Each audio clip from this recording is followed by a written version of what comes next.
First official churros and chocolate. 1,000, approximate 1,000 meters from Santiago. And nandito na pala tayo sa Santiago de Compostela. Ayan yung mga kasama ko sa albergue kahapon. Pero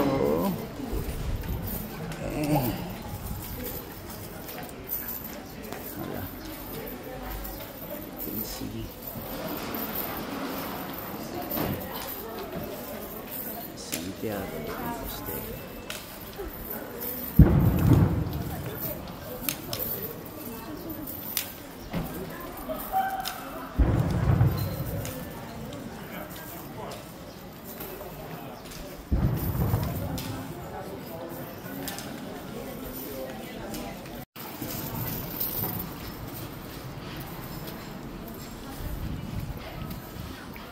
And one kilometer away from the Santiago de Compostela, approximate.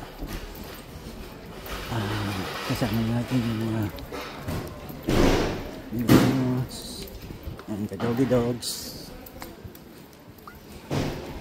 So kumain muna tayo ng churros. Ano lang tayo kanina, kape, pero churros, pero iba yung churros dito, iba yung presyo.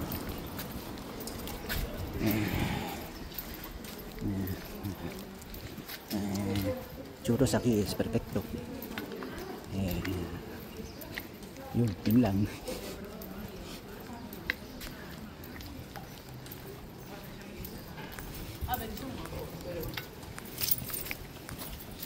So ayun,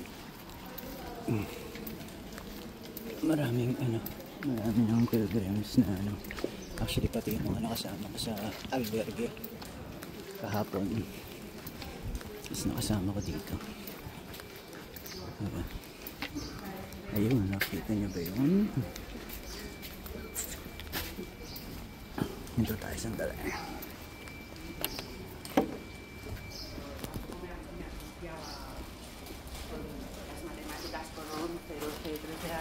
So yun yun.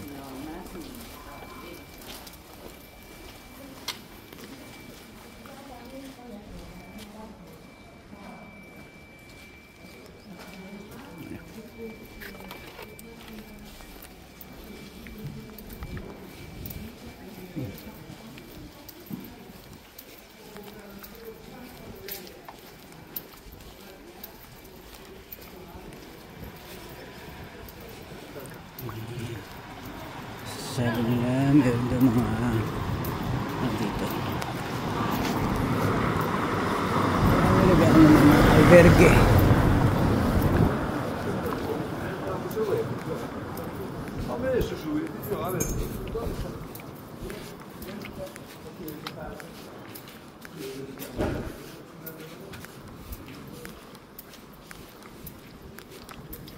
Albergue nila dito marami. Kaya mga kanina dami pa yung mga nagtatawag para doon ka magstay. Kaya lang yung tinitignan ko yung distansya, mga 2.5 kilometers pa or 1 kilometers. Siyempre gusto nang subukan is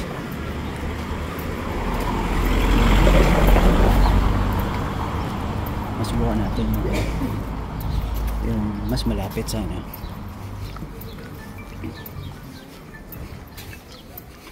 So dito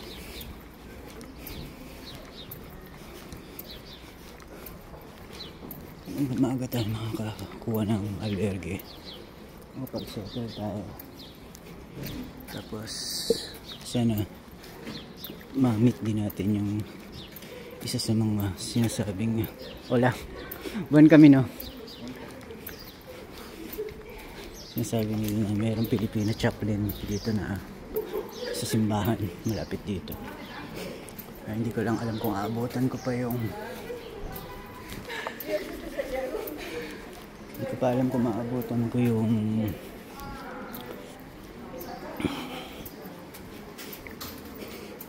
wala Buen Camino. yung hindi ko alam, pero yung last 5 kilometers ko dito, hindi maputol yung ngiti mo, yung saya mo. Yung 4 days na lakad ko kahapon, talagang grabe yung pagod. Bumabakbak ako ng pinakamababa 25k.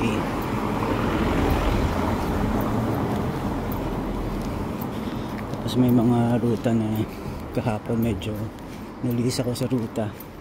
Pinaka wag na wag nang gagawin siguro is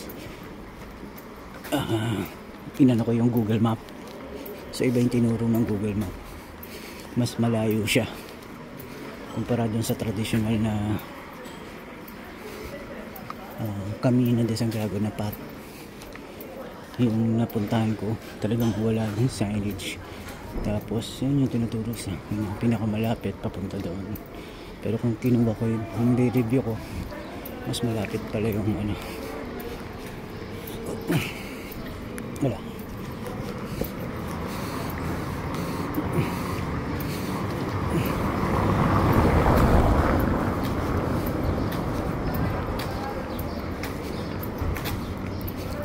Ang nag-gas siguro mga 600 euro para sa 10 araw. 9 pala na yun. Pero sobra yung 600 euro. Grabe. May mga unnecessary lang ako nabili. Pero yung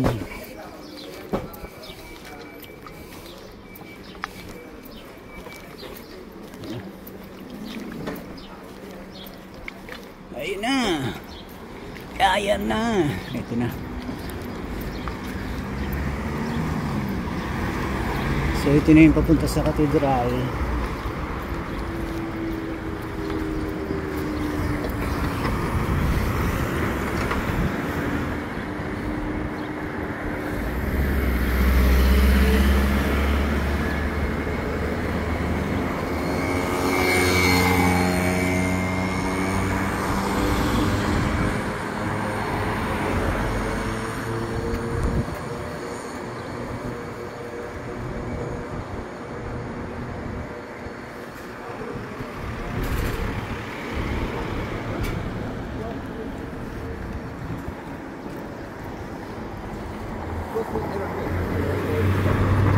Pwede naman pala napasama na tayo tumawid kahit red light.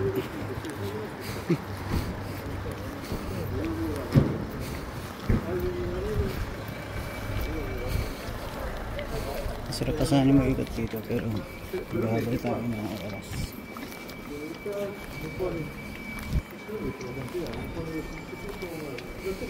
Gagawa tayo ng kwarto rito. Baka hindi na albergo, baka solo. Para mas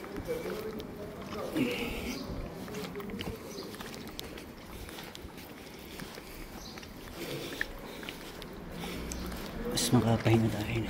Mas maganda-gandang pahinga. Kapon paglapag ng likod ko sa kama, kahit anong likod nung natutulog sa baba, ano pa din, tulog na ako. Nagising ako sandali. Magpasili tayo dito sa simbahan.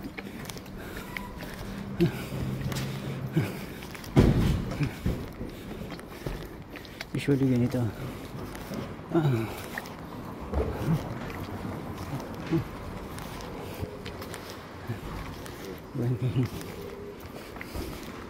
Okay, next video. Okay. Watch the step. Thank you. Oh. Wow.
Rosario. Yan ang stamp.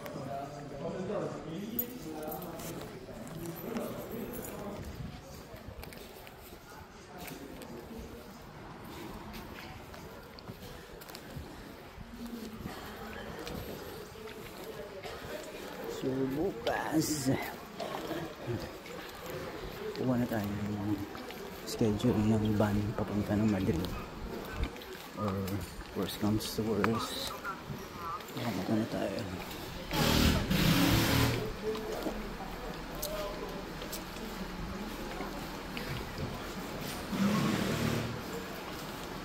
Sana maabutan natin yung ano, yung pagsuswing, yung ano, ang tawag din.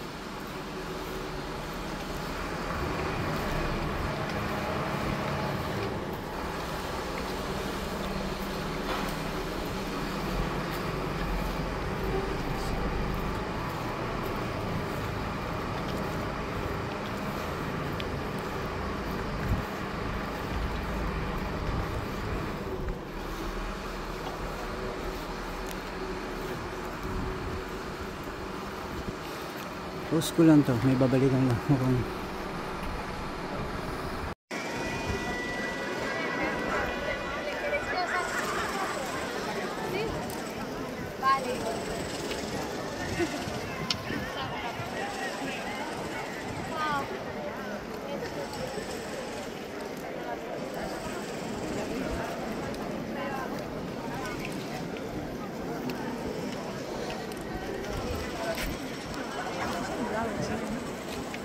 Lo hemos hecho. Y espero que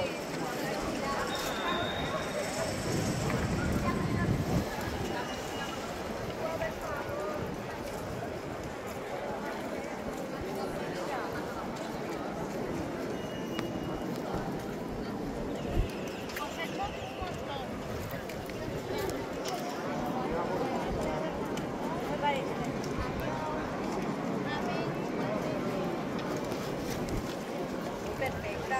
Animalitos más 3.